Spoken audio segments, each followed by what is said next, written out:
Zënë pendimi dhe mirë se takohemi në emisionin ton të radhës javor fundjavë me provën. Me mua si autore e moderatori të emisionit për shpëtim senit, kurse si çdo javë ne kemi nderin dhe kënaqësinë që të presim me të përcjellim mysafir të ndryshëm profilesh e profesionesh ndryshme. Secili për tyre më i veçantë se tjetri nga roli dhe funksioni që ka për jetën dhe veprimtarinë jo vetëm të tij ose të saj, por në nivelin më të gjerë. Në ekran tashmë po shihni një mori librash që janë të pakt nga ata shumë libra që autori në fjalë i ka shkruar gjatë gjithë jetës së tij dhe më ton të shkruaj edhe më tutje deri atëherë sa Zoti më ndihmon do të jap jetë. Unë kam dhënë në kënaqësinë që sonte të kem një hoxh, një shkrimtar, një veprimtar të qështjes kombëtare shqiptare, pra një ish ushtar, i cili i nxitur nga ideja e fesë edhe kontributit për atë ka shkruar qindra librash. Do të flasim për disa për tyre, në mundësi për të flasim për gjithë për tyre, por do të shkëpusim pak nga historia, pak nga feja, nga shkenca dhe gjithçka që autori ka shkruar. Unë kam dhënë edhe një herë, po them që sonte të kam doktorin e shkencave islame, Muslim Urbani Hoxh. Selam aleikum, nisë erdhë dhe faleminderit që na nderove. Aleikum selam, faleminderit për ftesën. I nderuar, unë personalisht edhe mediumet që të kemi, jo vetëm juve personalisht, po me një bagazh jashtëzakonisht vogël për atij bagazhit të madh të veprave tua që e ke shkruar tash e sa vite. Unë po të kthej pak kohë, po të kthej tek ai Musliu i vogël. Drejtohem me Haxhi Musli në kuptimin e respektit. Haxhi Muslia ka dashur të jetë hoxha, ka dashur të jetë shkrimtar, ka dashur të jetë ai Musliu që është sot apo si ka rrjedhur ngjarja e jetës tënde? Faleminderit në rend të parë, falenderojmë Zotin e Madhërisëm që na ka bërë prej fesë islame. Dhe falenderojmë prindërit tanë që na kanë lënë këtë islam, që prindërit tanë me mundësitë e tyre na kanë edukuar në fenë islame. Edhe unë rrjedhi për një familje të mesme fetare islame, po fatkeqësisht ata nuk kanë pas mundësi të na furnizojnë me libra për të njohur fenë islame. Jo se nuk kanë dashur, po sistemi asaj kohe nuk ka lejuar që të ketë volum të madh të librave, po fatmirësisht në vitin 1978, nana më ka dhuru librin Ilmi Halli të Sherif Ahmetit, që do të thotë bazat fillestare. Dhe prej këtij momenti kam filluar pra që të lexoj për fenë islame dhe të kem njohuri fillestare të fesë islame. Mirë po, entuziazmi, dëshira e flakt për të njohur sa më shumë për fenë islame ka munguar në Kaçanik. Për këtë arsye, unë isha i regjistruar në shkollën e mesme ekonomike në Kaçanik. Dhe motrën e kisha të martuar në Saraj të Shkupit, në Gërçet. Dhe kështu, paralelisht duke u shkollu me fjalë tjera, duke e kry shkollën e mesme ekonomike në Kaçanik, e kam marrë rrugën për të shkuar në Shkup në çdo javë dhe pushimet verore dhe pushimet dimërore për të mësu elifin, pra shkronjat e Kur'anit, pastaj edhe tajvidin, pastaj edhe një pjesë të madhe të hifzit të Kur'anit. Mirë po paralelisht kësaj, isha nxënës i shkëlqyer në shkollën e mesme ekonomike në Kaçanik, për të mos thonë nxënësi më i miri i shkollës së mesme. Mirë po për të shkuar atje, babi im për shkak se ka punu në Hekuruz dhe ka qenë në pension, kuptohet, e kemi pas të drejtën 10% për me pagu biletën për të shkuar në Shkup, me fjalë tjera në Gjoçe Petrov. Kështu që duke lexuar në atë kohë se ai hadithën e Muhamedit a.s. këtë rast, ai i cili e merr rrugën për dituri, për të lutën edhe peshqit në thellësi të detit, edhe shpendët në qiell. Dhe normal, ky hadith, apo ky mesazh, apo kjo çështje e cila buron nga thënjet e Muhamedit a.s.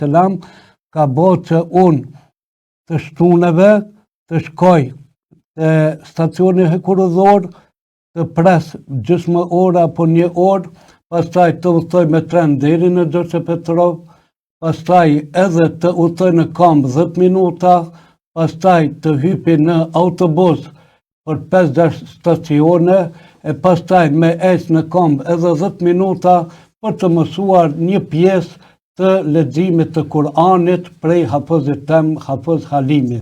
Dhe kështu kam vazhduar 3 vite të plota. Mirë, po pas e kam krye shkollën e mesme, dëshira ime ka qenë të vazhdoj shkollën e mesme medresen, po që fatkeqësisht ka qenë e pamundur sepse vetëm isha i rritur. Dhe dëshira ime e plak të mësoj gjuhën arabe dhe të siguroj libra për adetarët e mi për njohuri islame, ka burue fillim e mbarim derisa sot e falenderoj Zotit ja kum arrit këtij qëllimi. Mashallah, një rëktem as pak i lehtë, drejt dijes, një rëktem ky që ka kërku mund, ka kërku sakrificë, ka kërku megjithatë për kraja familjes s'ka mungu, me gjatë të kushtet vështira, me gjithë pushtetin serb që kemi pas për mi kry, si vazhdoi pastaj jeta e studimeve tutje? Shiko, prindërit kanë pas dëshirë, por nuk kanë pas mundësi. Në Kaçanik nuk kemi pas mundësi. Për këtë arsye une e ndej për obligim të them edhe ajetin kuranor wa allama Adama al-asma'a kullaha thumma aradahum 'ala al-mala'ika. Ademi alayhis salam, pra baba i njerëzimit dhe baba i ynë, në rend të parë i ka mësue të gjitha njohurit, të gjitha shkencat. Mirë po, kur Zoti i Madhërisëm i ka urdhëruar melacet me i bë sejdë Ademit, nuk i ka urdhëruar atëherë kur Ademi alayhis salam ka qenë i paditur. Po melacet i kanë bë Ademit alayhis salam me diturinë e tij. Pra këtu duhet të bëjmë dallimin në mes të njeriu të ditur dhe njeriu të paditur. Melacet i kanë bë sejdë diturisë së Ademit dhe Ademit alayhis salam, pra diturisë së njeriut dhe njeriut. Dhe duke u nisur nga kjo se Zoti i Madhërisëm i ka urdhëruar melekët apo melacet me i bë sejdë Ademit, i ka urdhëruar në atë kohë kur Ademi i ka mësu të gjitha shkencat e kësaj bote. Dhe kjo më ka bërë që të më motivon që të angazhohem sa më shumë për dituri. Dhe padyshim se nuk kam arritur asgjë që ka nevojitet populli ynë të mësoj për dituri, sepse melekët luten për të diturin. E përmenda, edhe shpendët luten për të diturin, po edhe peshqet apo edhe gjallësat e detit luten për të diturit. Mi po tashti ne kalojmë në një fazë tjetër, edhe melacet luten për të diturin. Se melacet, të gjitha melacet të cilat i kanë bërë sejdë Ademit alayhis salam, të gjitha melacet janë në shërbim të njeriut. Një pjesë e tyre i shkruajnë veprat e njeriut, një pjesë e tyre kujdesen për jetën e njeriut, një pjesë e melaceve për furnizimin e njeriut, një pjesë tjetër kujdesen për me e mbajt ekzistencën apo për me e mbajt tokën, dhe të gjitha këto melace për shkak të diturisë së njeriut. Dhe njeriu për të shpreh falënderim ndaj Zotit e shpreh edhe duke mësu dituri, si që ka thonë Muhamedi alayhis salam, dituria është një send i humbur i njeriut dhe e merr në çdo vend ku e gjen apo ku angazhohet për ta marrë. Dhe kjo ka qenë shkaku që une pasi e kam krye ushtërinë dhe pasi jam kthyer nga ushtëria, jam regjistruar me korrespondencë në medrese Alaudin në Prishtinë. Nuk ju dajte, rrugtimet për dije nuk ju dajte? Asnjëherë nuk ju kam dalë, mi po problemi i dytë i imi ka qenë në atë kohë që unë i falenderoj për shembull disa prej profesorëve të asaj kohe të medreses, të cilët kanë pas dispencat dhe librat e tyre shkollore, pra të medreses. Mi po pjesa më e madhe e tyre nuk ka pasën libra të lëndëve të tyre, pra të medres, të profesorëve, të medresës së asaj kohe. Dhe kjo më ka obligu që të shkoj të punoj në Rijek, pra punëtor krahu, dhe prej Rijekës kam shkuar në Bosnë dhe jam furnizu me literaturë të gjuhës bosnjake, edhe të medreses në Bosnë, po edhe të fakultetit të studimeve islame të asaj kohë të Bosnës. Kështu që kam filluar të mësoj edhe përpos që i kam porosit glasnikët e asaj kohe, pastaj izbor poslanikovi haditha, e pastaj edhe libra të tefsirit, edhe të profesorve pra bosnjak, dhe duke u furnizu me ato literatur mbrenda 4 vite me korespondencë deri në vitin 1990 e kam kry medresen me korespondencë. Lutjet, hoqë ndërum, lutjet me laqeve dhe të peshve dhe të shpendve, pas kam bo kogja rezultat, pas kam lonë jo pak fryte. Jeni autor i botimit fundit të 17 libra me vepra, përthyes i fikut edhe i shumë veprave të tjera.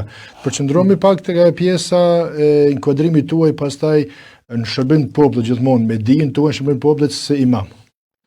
Para se me spjegu këtë pjesë, më lejoni të flasë pra për fazën e të rejtë, të vështërsive, të peripetive, apo të sfidave të mija. Në atë kohë, dëshira ime nuk kam jaftue me e kry medresen. Dhe atëhere ka qenën pra përkthys Rushdi Shabani i diplomës së medreses për të regjistruar në fakultetin e Kairos apo të ndonjë vendeve arabe. Kene titullin doktor. Po, interesimi im për të mësue sa më shumë ka egzistu dhe i kam thonë muë nuk më nevojitët medreseja nëse ajo nuk është si një patent, apo si një licencë, apo si një qelës për me shku në vendet arabe që të mësoj gjuhën arabe. Mi po mjetet financiare kanë mungu. Kam tentuar të shkoj në gurbet në Perëndim, nuk kam has apo nuk kam mund të gjej punë të përkohshme me siguru mjete dhe pastaj me shkue në studime në Kairo. Mi po fati asoj kohe, në vitin 1990, në vërtet vitin 1982, 85, 86, 87, kam shkuar dhe kam punuar në Greqi, atëhere shkonim, mbledhnim domate dhe jam detyruar që 80 gajbe domate të mbledhin në dit, ashtu që të siguroj me vlerë të atëherit 90 marka apo 100 marka në dit, dhe mbrenda një kohe i kam të bu 7.000 apo 8.000 euro, dhe pa u kthy në shtëpi se e kam marrë diplomën, e kam vendos në xhep të përkthyer nga Rushdi Shabani të medreses dhe i kam thonë familjes se une shkoj në Greqi, punoj, mjetet të cilat do t'i të boj, nuk do t'i kthej në familje, po nuk do të kthehem pa e kry fakultetin e studimeve islame dhe të furnizohem me dituri. I këmgullje veçant kjo, i këmgullje veçant për me nëzon dhije. Hoq po du më të nguc pak, feja islame për në lem brapa, feja e prapambetoris, qështë nëzitë ty feja pikrisht më bu autori të këtyre vëllime, pak për thëmë me hajgare, me sarkazm, se për në akuzojnë shumë që feja prapambetore, feja në lak ashtu, të ka bo doktor shkencet. Shiko, medresantët, po edhe ata të cilët e kryjnë shkollën e mesme, kur të aplikojnë në për fakultete, gjithmonë e kanë të ndame shkencat egzakte dhe shkencat shoqërore. Mi po gabojnë me këtë aspekt, se edhe shkencat shoqërore janë shkenca egzakte. Mi po, nëse matematika, fizika, biologjia janë shkenca egzakte, në shkenca egzakte muslimanët janë lapidar, apo janë flamurtar, apo janë zbulus të gjitha shkencave egzakte.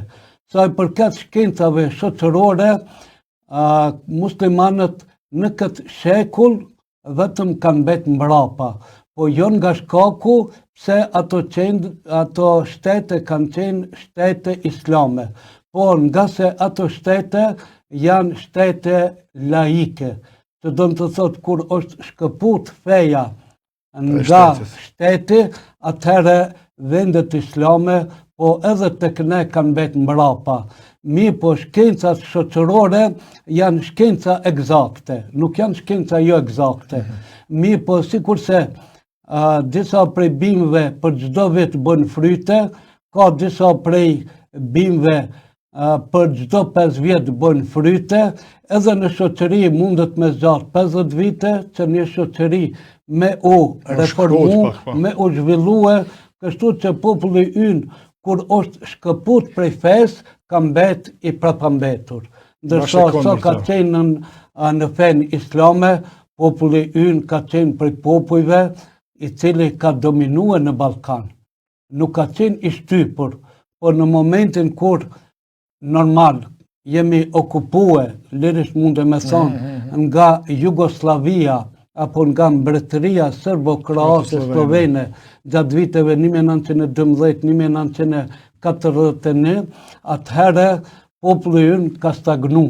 Edhe pastaj, edhe pas vitit 1945, hoxhallarët kanë qenë të parët të cilët e kanë marrë ditarin dhe prej arsimimit fetar në xhami kanë kaluar në arsimimin e shkollave fillore në shoqëri.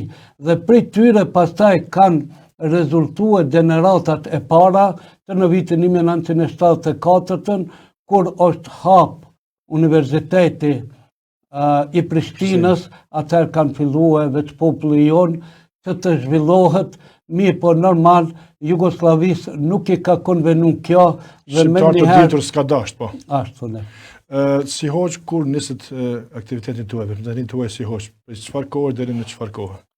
Normal, unë në vitin 1996 kam fillu detyrën e imamit në Kaçanik, po posa kam fillu detyrën e imamit, normal kam vazhdu edhe me provimet postdiplomike, po pastaj nuk them se kam ndërprej provimet postdiplomike, pasi që i kam kry provimet postdiplomike, posa jam kthye përsëri në vitin 1998 në Kosovë, prap ka fillue pra ushtëria çlirimtare e Kosovës të dalë në skenë. Të gjejmë pjesëtar të saj, po. Paralelisht kësaj, edhe kam qenë imam, po edhe kam fillue që të marrë pjesë aktive për të u kyçur në ushtërinë çlirimtare të Kosovës, dhe kjo ka qenë për mua jeta më e lavdishme, që në vitin 1999, në vitin 2001 ju kum bashkangjitën ushtërisë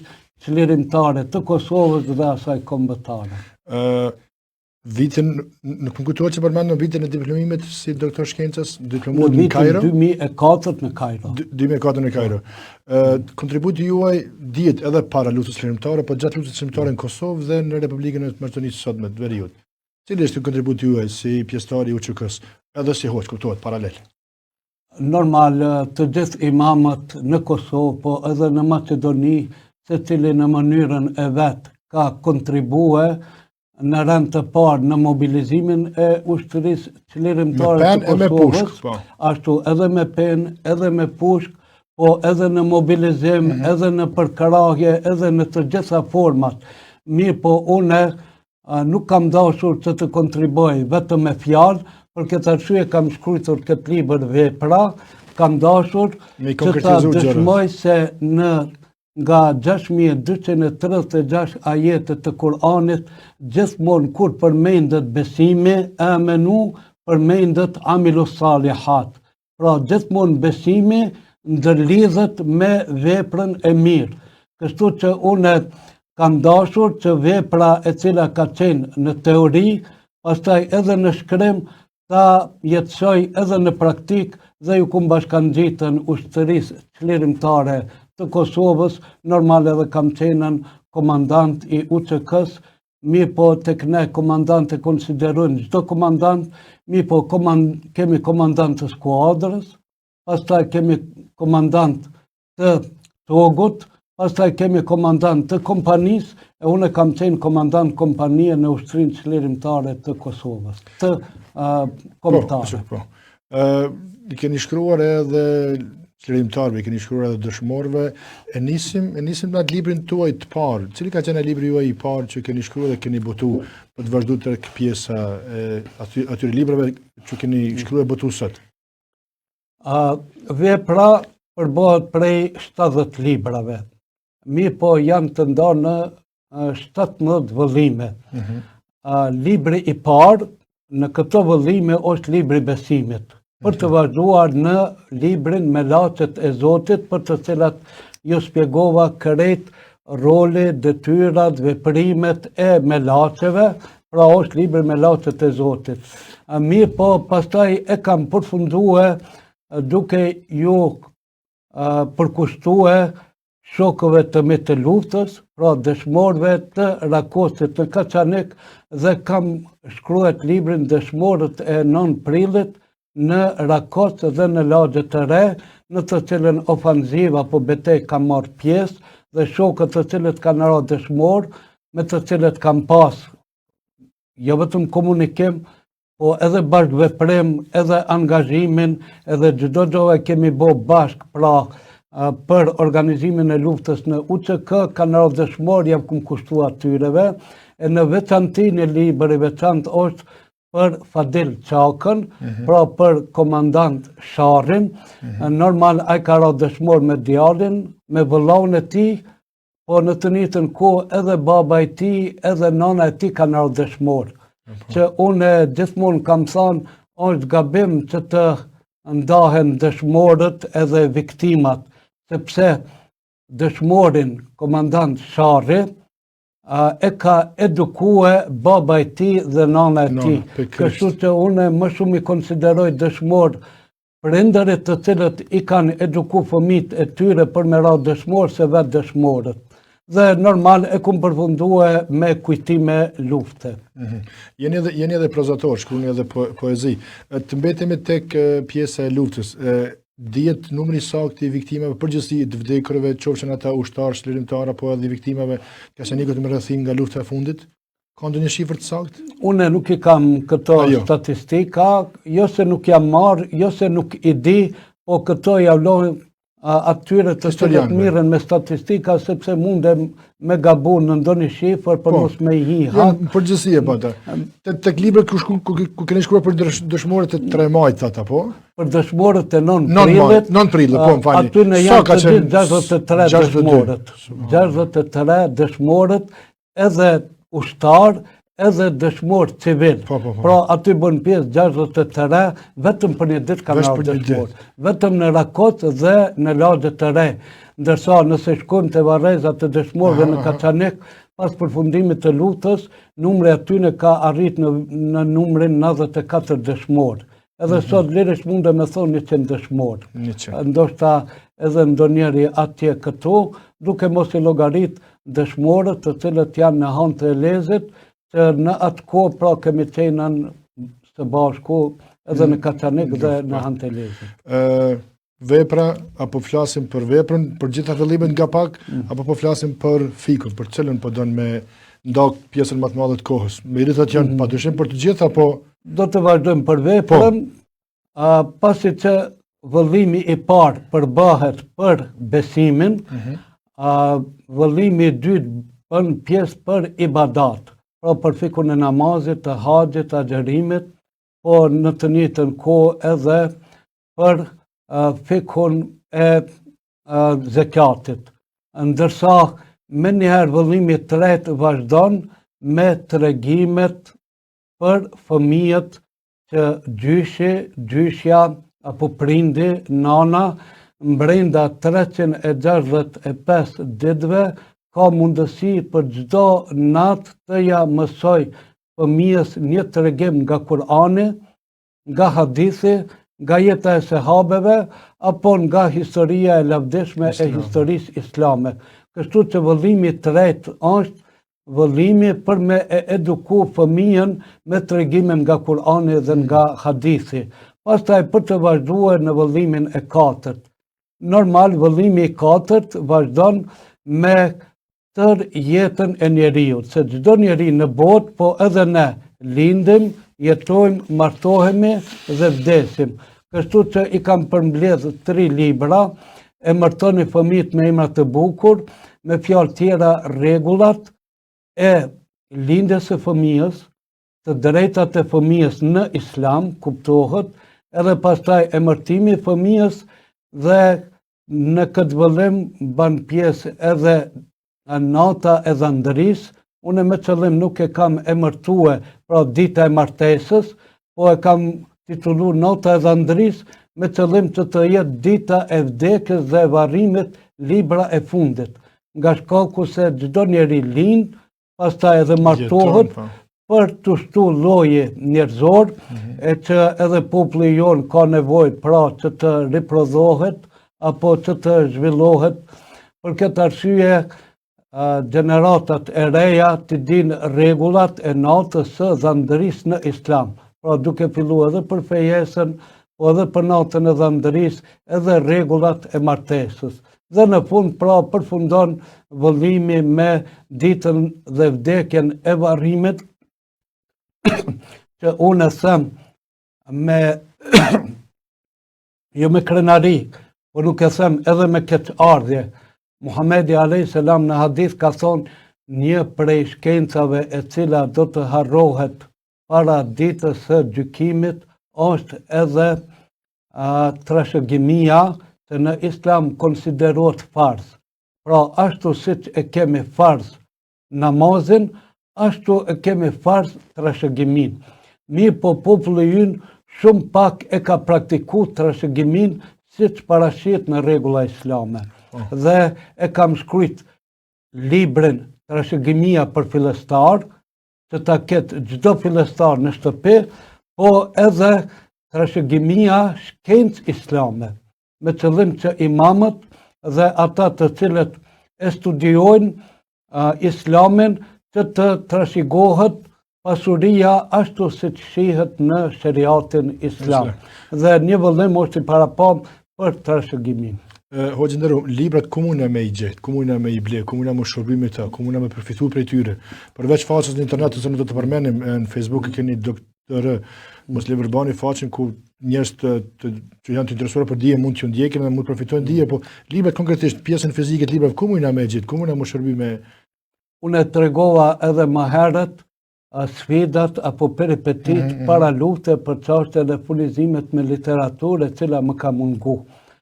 Më kam ndihmuar shokët, dashamirët në të kaluarën, që ndonjëherë në një libër prej 50 faqeve e kum botu, e një libër tjetër prej 100 faqeve e kum botu. Mi po për shkak se kanë kontribu me fjalë tjera, më kanë ndihmu, e kam ndi veten të dobët që të mirem me shit blerjen e librave. Kështu që pasi që i kum kompletue të gjitha këto, e kam marrë një iniciativë tjetër, sepse dora e djathtë ka nevojë për dorën e majtë. Ndash për me e pastru, po ndash për me punu, ndash për çdo gjë tjetër. Dhe aseti më i madh i shoqërisë sonë është se kemi mendje të pastërta dhe kemi kapital të pastërt. Dhe nëse bashkohen pra aspekti material me atë që e kemi asetin e kam për qëllim të zhvillimit mendor apo të aftësisë të popullit ton të bashkëveprojnë. Kështu që libri vepra nuk shitet dhe nuk do të shitet. Ndoshta dikush ban pyetje po si me u furnizu. Në Facebook e kam shkruajt ai i cili kontribon për 2 komplete, një e merr ai, një më mbetet mu. Kjo nga shkaku se shoqëria aksionare e cila zbatohet në perëndim e ka bërë që perëndimi të zhvillohet. Se mendja dhe pasuria janë bashku dhe ato janë zhvillu. Dhe unë dëshiroj që shoqëria aksionare e cila buron prej fesë islame, që perëndimi praktikën e fesë islame e zbaton, ndërsa besimin e fesë islame nuk e zbaton. Ndërsa ne praktikën e fesë islame nuk e zbaton, ndërsa besimin dhe adhurimin e zbaton. Për këtë arsye edhe du me mbjell një proces apo një veprimtari të bashkëveprimit të material me ati mendor. Për këtë arsye edhe libri Vepra, shtypi kushton 30 euro.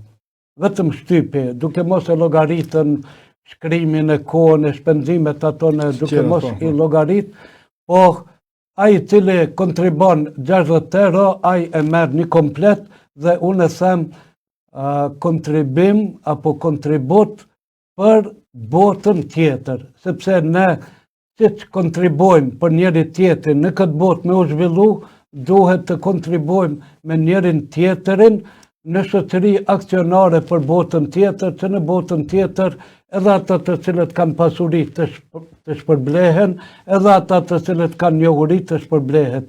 Dhe kjo nuk ka të bëj vetëm për fushën e fesë islame, por nëse shoqëria jonë investon të studentët në lëmit e mjekësisë, biologjisë, shkencave tjera, ne prap mund të jemi në nivel jo ballkanik, jo evropian, po edhe në botror për zbulimin edhe të shumë çështjeve të cilat ende nuk janë të zbuluara në botë. Një mundësi e mirë kjo për me kontribu nëse ta kanë rrjedhse. Me pak pare, me i bo dhërat dikuj një libër, me i bo vetës, edhe dikush kur lexon neve me na shkru se vapit. Hoq kemi edhe pak ko, jo shumë. Do të flisni pak për fikun, edhe pastaj për fund porosin, tuaj për e përmendet, sfidat e përmendet ato në për cilët keni kalu për dije, po në fund edhe porosin se çfarë të bëjnë rinia sot nga ajo që keni bërë ju, sepse unë jam i bindur që sakrificat që keni bërë ju dikur sot rinia si shkërmenja me bo, po cilat do t'ishin pasojt. Flasin fillimisht pak për fikun. Kur isha në Kairo, normal jam regjistruar në ligjin islam, me fjalë tjera në jurisprudencën islame. Shumica prej neve mendojnë se jurisprudenca islame ka të bëjë vetëm me adhurime. Kjo nuk është e vërtetë. Jurisprudenca islame ka të bëjë me adhurime dhe në jetën e përditshme. Mi po shkenca e cila mirret me fikhun është usuli fikhu. Kështu që pas kryerjes së shariatit islam, unë kam fillu, apo me fjalë tjera jam specializu në usuli fikh, dhe ajo që ka më së shumti na mungon në shoqërinë tonë është se nuk kemi njohuri për usuli fikhun. Me fjalë tjera, nuk kemi njohuri për bazat e ligjësimit të ligjeve islame. E usuli fikhu është një prej lëmive e cila përbahet apo e cila ka të bëj me çështjen e adhurimeve, pra namazin, zakatin, haxhin, mi po është edhe pjesa tjetër e cila ka të bëj për jetën e përditshme. Për këtë arsye dhe kam përkthyer nga Vehbetu Zuhejli, përbohet prej 3 vëllimeve, dhe në këto 3 vëllime pra janë ligjet, me fjalë tjera baza apo rregulli apo ligji islam, Kurani, hadithi, ixhmai dhe kiasi, analogjia. Mi po vetëm me këto nuk mjafton për të sqaruar një ligj islam. Pra nevojitet edhe baza tjera, e prej tyre pra është ajo interesi i përgjithshëm. Dhe në kohë të sodit, maslahatul mursel, që është ligji i përgjithshëm, apo ajo më e mira e mundshme, atëherë nevojitet vëllimin e dytë dhe të tretë, pra të usuli fikhut, kuptohet edhe 8 baza tjera, nga të cilat lirisht mund dhe me thonë të gjitha shkencat e jurisprudencës apo jurisprudenca në botë bazohet në usuli fikhun islam. Sa kohë është dashur përthimi të libra, po nderuar? Unë nuk mund dhe me thonë me kohë saktësisht. Me vite po, sigurisht. Ashtu ne, por mund dhe me thonën se sa i përket veprës, kjo do me thonë është i periudhë 25 vjeçare. Me njerë pas luftës, për të mos thonë para luftës, se edhe gjatë studimeve kum pas dëshirë me shkrujt, pa atëherë kum pas mendu se është e pamundës të botoj një libër. Mi po pasi kum përfundue pjesën më të madhe të librave autoriale, atëherë 2 vite të plota më ka kushtue për usuli fikhu të Vehbetu Zuhejli, dhe 2 vite të plota e kam përkthy tefsirin apo komentimin mesatar të Vehbet Zuhejlit, që përbohet prej 11 vëllimeve, që shpresoj edhe tefsiri i Kur'anit prej 11 vëllimeve të botohet së shpejti. Amen, dërsa të mandishëm. Ojtë bisedat e mira të këndshme pritdhën se shkojnë shpejt, fatkeqësisht se koha është e tillë e kufizuar. Një përësi të fundit, cilat e qoftë ajo për kolegët tuaj imam, për lexuesin, për ata që shkruan rreth dijes vlerës mësuesit, dijes e kështu me radhë. Një përësi përfundimtare. Ndoshta nuk e teproj me thonë se ajeti parë kuranor nuk ka zbritur fale namazin. Se ti mundesh me fal namazin, po nuk ke njohuri si me fal namazin. Ti mundesh me agjëru, po nuk ke njohuri kohën e fillimit të iftarit, apo kohën e fillimit të agjërimit në sifër, po ashtu edhe rregullat e haxhit. Për këtë arsye Zoti i Madhëruar nuk i ka thonë Muhamedit alayhis salam lexo për namaz, lexo për agjërim, lexo për zekat, po i ka thonë në mënyrë generale. Ikra bismi rabbike alladhi khalaq. Lexo në emrin e Zotit i cili ka kriju ty, po ka kriju edhe çdo gjë në ekzistencë. Dhe mesazhi im për të rit është që të mësojnë, përpos kësaj edhe të shkruajnë, sepse nëse një njeri betohet në diçka, tregon në rëndësinë e asaj. Po kur Zoti betohet në diçka, tregon në rëndësinë dhe vlerën e asaj çështje. E Zoti i Lartë Madhëruar është betu në unë, pra në shkronjën në. Pastaj wal qalami wama yasturun, është betuar në lapsin dhe në çdo gjë që ka shkruar. Po mos të kishin qenë të shkruara shkencat e mëhershme, ne ka qëndash të fillojmë kjo gjenerat prej fillimit.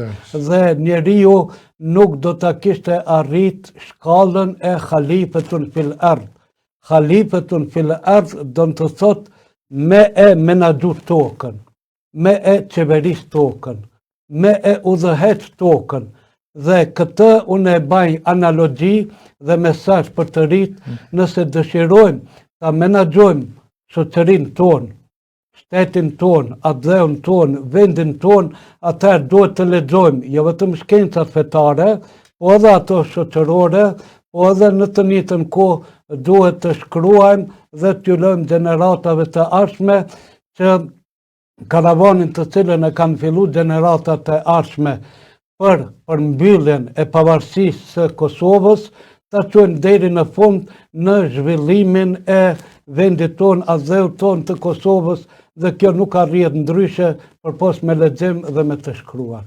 Faleminderit. S'po hekur gjë lutjeve tuaja dhe këshillave tuaja për përsive tuaja, po të falenderoj njërin nga zemra, dhe Zoti i Madhishëm që të shpërblej për udhën që ke bërë dhe për këtë vepra pa dyshim që do të shpërblesh. Faleminderit shumë njerëz, Zoti nderoft edhe do të kisha kënaqësi që kem prapë në studio herave tjera. Faleminderit, Zoti ju shpërblej. Qëndroni me ne të dashur shikues dhe dëgjues. Misioni Fundjavë me Profën vazhdon çdo të premte me mysafir e tema të ndryshme. Unë uroj që nga ky takim i sotëm, nga kjo bisedë e këndshme e sonshme, përfitues të jem rreth parë unë, pastaj gjithë ju që po na ndeshni në radio, në televizor, mos harroni, u përmend rëndësia e librit, u përmend rëndësia e dijes, u përmend rëndësia e jetës të parë kënore lexoni librat në fjalë të tjerë libra dhe kështu bëni të dobishëm për veten dhe për të tjerët. Pasi ju shqendroni me ne jemi gjatë gjithë kohës me juve deri në takimin tonë të radhës. Selam aleikum dhe mirë mbetshit.